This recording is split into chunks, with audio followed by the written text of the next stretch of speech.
Hello my dear friends. मैं ब्रजेश आपके साथ हूं एक नए टॉपिक को लेकर। कानून से ही महिलाओं को बचाया जा सकता है। Women can only be saved by law. बहुत ही सीरियस टॉपिक है और इसको कई बार कई तरीके से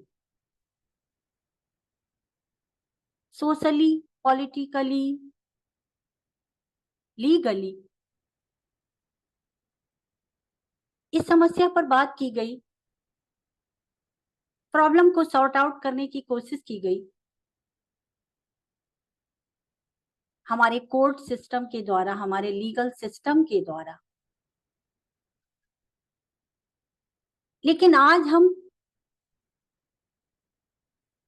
जहां खड़े हैं, जो स्थिति है महिलाओं की, कई बार लगता है कि हम प्रोग्रेसिव मोड में ना होकर रिवर्स मोड में जा रहे हैं, जंगल राज की तरफ बढ़ रहे हैं, ना कि किसी तरह की तरक्की कर पा रहे हैं। तो आज का विषय है कि क्या महिलाओं को कानून के द्वारा ही बचाया जा सकता है? क्या court system, legal advisory, supreme court कोई लॉ बनाता है तभी हम महिलाओं को बचा सकते हैं, या कुछ और भी तरीके हैं? और क्या चीजें हैं, क्या प्रोसेस है जिस पर कि फिर से सोचने की जरूरत है हम सभी को? बीइंग ए ह्यूमन बीइंग, एक मानवतावादी दृष्टिकोण रखते हुए आज के समाज में क्या क्या चेंजेस की जरूरत है, किस तरीके से हम लीगल सिस्टम को हेल्प कर सकते हैं, किस तरीके से सोशली हम अपने बच्चों को अवेयर करके इस तरह की चीजों से बचा सकते हैं।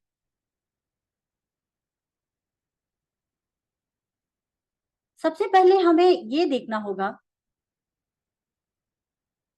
कि जिस तरीके से हमारी जनसंख्या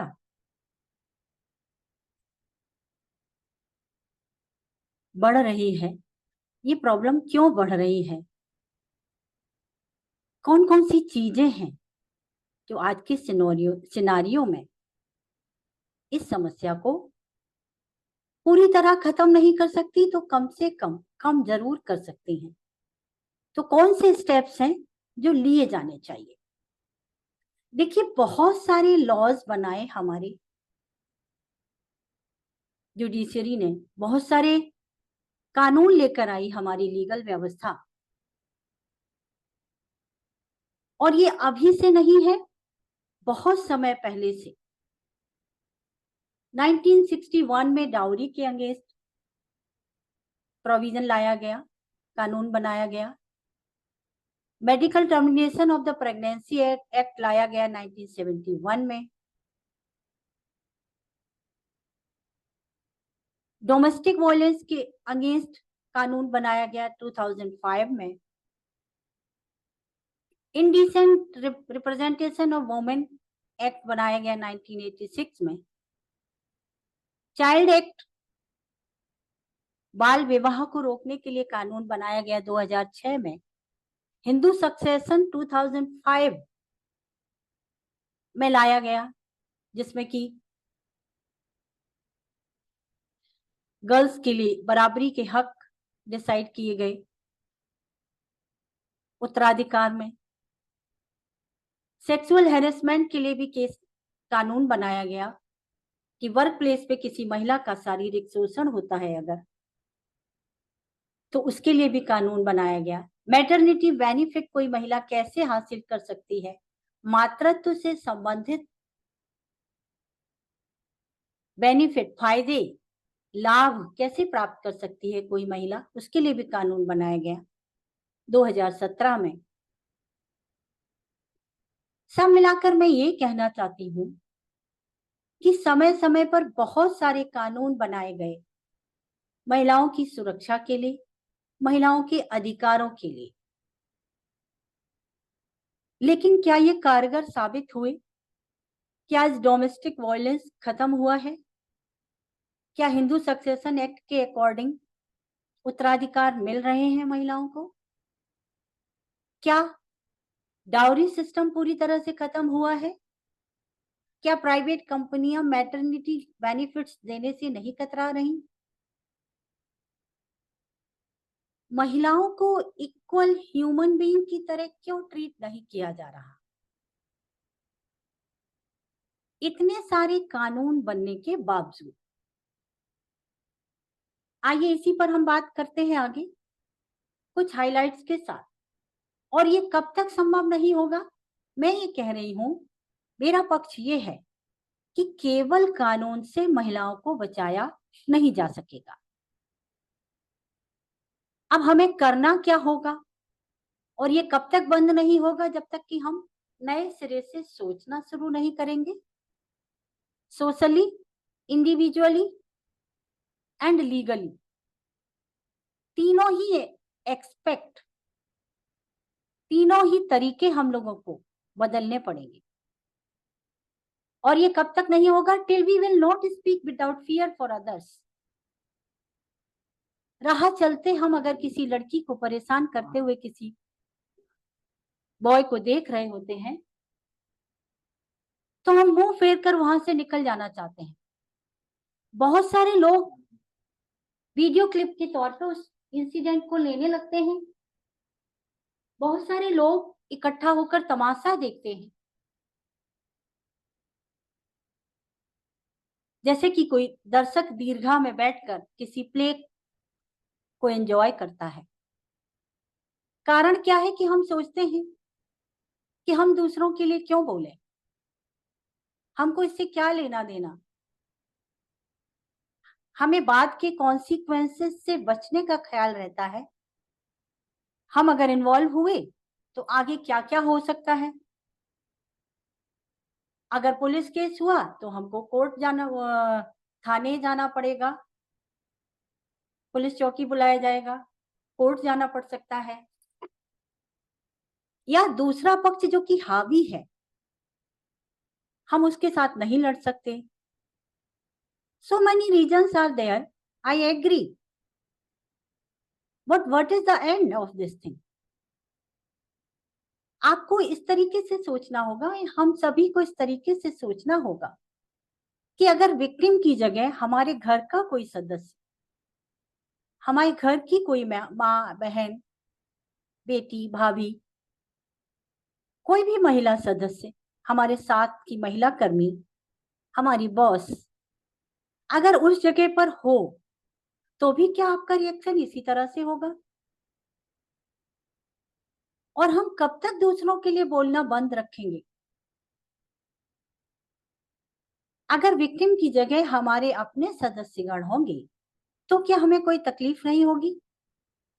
तब भी सोशल बिहेवियर इसी तरह का होगा जैसा कि आप कर रहे हैं, क्योंकि आपके पास समय नहीं है दूसरों के लिए कि अपना कुछ भी, थोड़ा सा भी वक्त देकर उस इंसिडेंट को समझें और विक्टिम के फेवर में जो सताया जा रहा है जिसको, उस महिला सदस्य के लिए खड़े हो जाएं, अपनी आवाज बुलंद करें, तो भी इसको रोका जा सकता है। अगर आपके पास समय नहीं है तो किसी के पास समय नहीं है।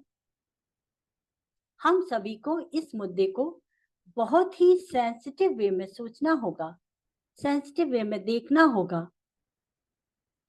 किसी भी इंसिडेंट का वीडियो बनाना लीगली, खास करके इस तरह के वीडियोस जो वायरल किए जाते हैं, जिनके बारे में बात की जाती है, जितने भी लोग वहां पर मौजूद हैं उनको लीगली नोटिस दिया जाना चाहिए कि आप वहां पर थे तो आपने क्या किया।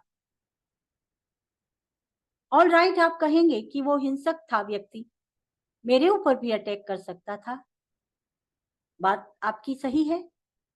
बट अगर 10 सदस्य जो कि मैच्योरिटी लेवल के हैं, जैसा कि इस पिक्चर में मैंने आपको दिखाया है, और वो भी कुछ नहीं कर पा रहे हैं, माने आप 50 लोग मिलकर भी किसी एक का सामना नहीं कर पा रहे हैं और दर्शक की तरह खड़े हुए उस इंसिडेंट को देख रहे हैं, तो मैं कहूंगी कि आपको शर्म आनी चाहिए। आपका सेंसिटिविटी लेवल चेक किया जाना चाहिए कि शायद आप इंसान हैं या नहीं। मैं इसको केवल इमोशनली किसी भावावेश में इस तरह की बात नहीं कह रही हूँ। मैं ये कह रही हूँ कि अगर आपके साथ 10 लोग हैं तो उस अपराधी का ध्यान आप दूसरी तरफ बटाइए, पुलिस को फोन कीजिए और 10 लोग मिलकर उससे बोलना शुरू कीजिए तो उसका ध्यान हटेगा। उसका हिंसक जो अवतार है, जो हिंसक टेम्परामेंट इस समय हाई हो रहा है, शायद वो डर से इसको कंट्रोल कर ले। शायद वो विक्टिम आप सभी को उसके फेवर में बोलते हुए उठकर खड़ी हो जाए, जो कि खुद ही अपना पक्ष रख सके, खुद ही अपने आप को बचा सके। बस इतनी सी बात है। ये बहुत आसान चीज है। जरूरत है हम लोगों को संवेदनशील होने की। दूसरों की जिंदगी बचाने के लिए अगर आप थोड़ा सा एक क्षण भी खर्च करते हैं तो ये बहुत बड़ी बात है। नहीं तो जंगल राज कायम होते देखिए, और ये बहुत ही भयावह होगा आने वाले समय में अगर हम सभी ने इस पर सोचना शुरू नहीं किया। Social behaviour will not be the part of the school syllabus.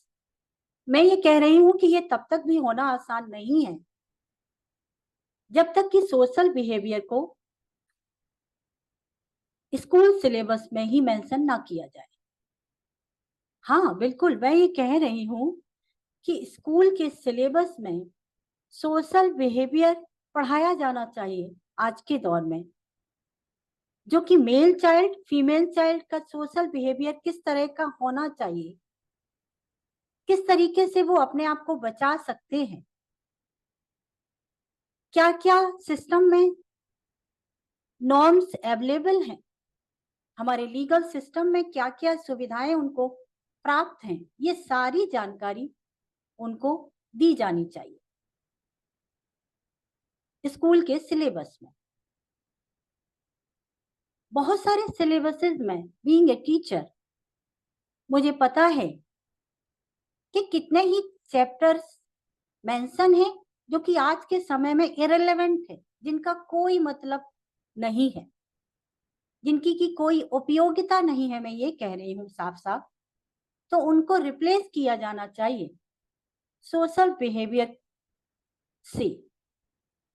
इस सोशल बिहेवियर में क्या क्या मेंशन किया जा सकता है कि जब आप पब्लिक प्लेस पर जा रहे हैं तो आपकी क्लोथिंग कैसी होनी चाहिए, इसके रिगार्डिंग सेंसिबिलिटी गर्ल्स चाइल्ड में, फीमेल्स को बताया जाना चाहिए कि जब आप पब्लिक में मूव करेंगे तो आपका क्लोथिंग किस तरीके का होना चाहिए, आपके कपड़े कितने डिसेंट होना चाहिए और ये क्यों जरूरी है। बॉयज को ये बताया जाना चाहिए कि अगर विक्टिम की जगह आपकी माँ या बहन या आपकी कोई अपनी रिश्तेदार होगी तो आप कैसा फील करेंगे और आपको क्या क्या सामना करना पड़ेगा, वो पॉसिबिलिटीज बताई जानी चाहिए मेल चिल्ड्रन को, जो बॉयज स्टूडेंट्स हैं उनको। तो सिलेबस में सामाजिक व्यवहार जब तक नहीं शामिल किया जाएगा तब तक भी इस तरह की घटनाओं को रोका जाना संभव नहीं है।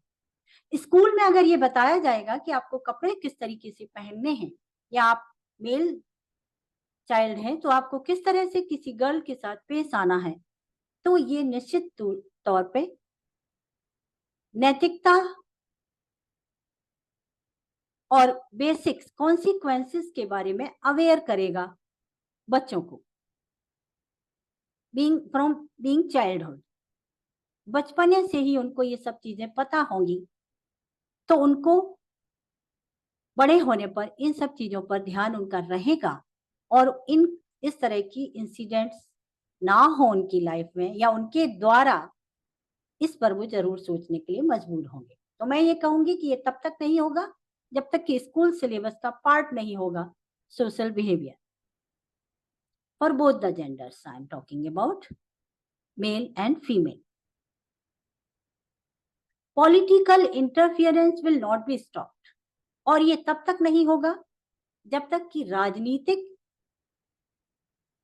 इंटरफियरेंस बंद नहीं होगा इस तरह की घटनाओं में।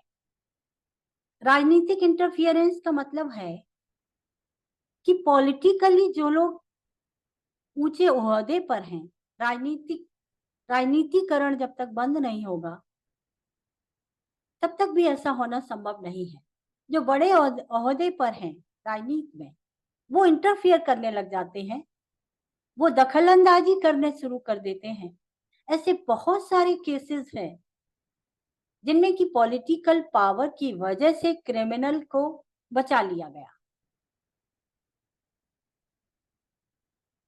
ये एक बहुत बड़ा फैक्टर है कि हमारे राजनेता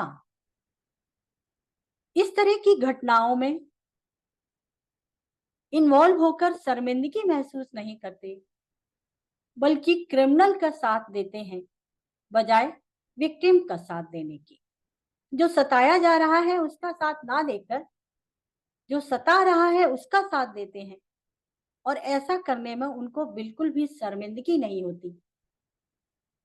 हमारा समाज ऐसे दौराहे पर खड़ा है कि गलत करने में भी हमको शर्म नहीं आती। इन पॉलिटिशियंस को शर्म नहीं आती। ये एक बहुत ही सामाजिक पतन की ओर ये मुद्दे जा रहे हैं। तो अगर आप पॉलिटिशियन हैं तो मैं ये कहूंगी कि आपको ये बात समझनी चाहिए कि ये कोई बड़प्पन का काम नहीं है अगर आप किसी अपराधी का साथ दे रहे हैं। और वोट करते समय भी हमें किसी भी पॉलिटिशियन की छवि के बारे में बहुत अच्छे से जांच पड़ताल करनी चाहिए, तभी वोट करना चाहिए।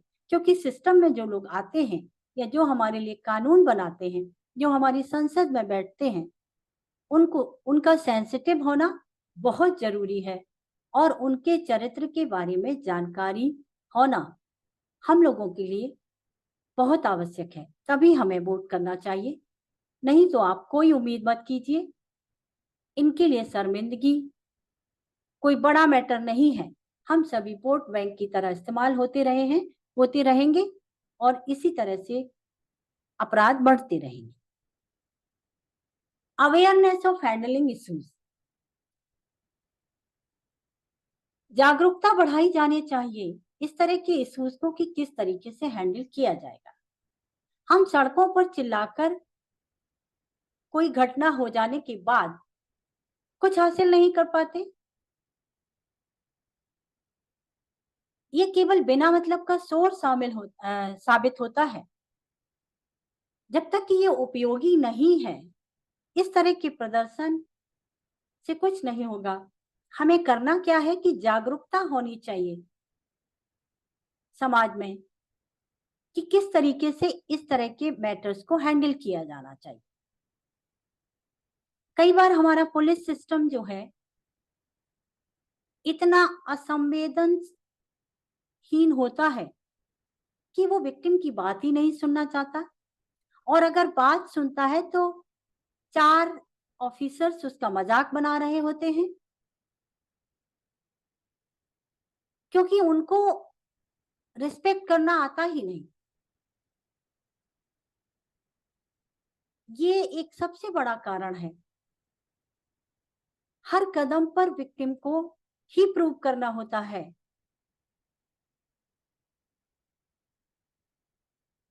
कि अपराध हुआ है, जबकि होना उल्टा चाहिए कि अपराधी अगर कंप्लेन कर रहा है तो अपराधी को साबित करना पड़ेगा कि उसने ऐसा नहीं किया है। तो अवेयरनेस की बहुत अधिक कमी है जिसको कि ठीक किया जाना चाहिए। जागरूकता जब तक नहीं बढ़ेगी कि इस तरह के केसेस को किस तरीके से हैंडल किया जाए, किस तरह से ट्रीट किया जाए हमारे पुलिस सिस्टम के द्वारा, हमारे लॉयर्स के द्वारा, हमारे लीगल सिस्टम के द्वारा, तब तक भी ऐसा कुछ होने वाला नहीं है। हम अच्छे चेंजेस, पॉजिटिव चेंजेस नहीं ला सकते। फ्रेंड्स, मैं ब्रजेश मिश्रा इस टॉपिक पर बात कर रही हूं आपसे, और आज के टॉपिक में जो मैंने डिस्कस किया है, प्लीज आप कमेंट बॉक्स में जाके बताइए।